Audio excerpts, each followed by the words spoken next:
રાજકોટ જિલ્લાના જેતપુરમાં સ્વાતંત્ર્ય પર્વની ઉજવણી અંતર્ગત વહીવટીતંત્ર દ્વારા ભવ્ય ત્રિરંગા યાત્રાનું આયોજન થયું। ધારાસભ્ય જયેશ રાદડિયાએ પોલીસ પરેડ ગ્રાઉન્ડ ખાતેથી લીલી ઝંડી આપી અને યાત્રાને પ્રસ્થાન કરાવ્યું, જે શહેરના મુખ્ય માર્ગો પરથી પસાર થઈ સ્વામિનારાયણ મંદિર ખાતે સંપન્ન કરવામાં આવી। આ ત્રિરંગા યાત્રામાં વિવિધ સંસ્થાઓ, યુવાઓ અને મોટી સંખ્યામાં વિદ્યાર્થીઓ પણ જોડાયા। ધારાસભ્ય રાદડિયાએ વીર શહીદોને શ્રદ્ધાંજલિ અર્પી અને રાષ્ટ્રપ્રેમની ભાવના મજબૂત કરવા માટે આહવાન કર્યું।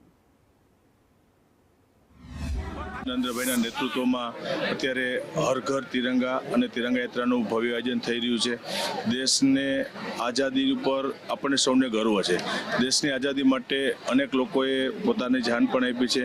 એવા તમામ લોકોને પણ આજે યાદ કરીએ છીએ અને આપણું આન બાન શાન આ તિરંગો કાયમી માટે આપણું એની શાન જળવાઈ રહ્યા માટે આપણે સૌ સાથે મળીને પ્રયાસો કરીએ છીએ। આજે એક જેતપુરની અંદર ભવ્ય તિરંગા યાત્રા દરેક જ્ઞાતિ, દરેક સમાજો, વિવિધ સંસ્થાઓ અને સ્કૂલના બાળકો આજે જોડાઈ અને જેતપુર શહેરની મુખ્ય બજારો પર ફરી અને ઘર ઘર તિરંગા અભિયાનને આજે આગળ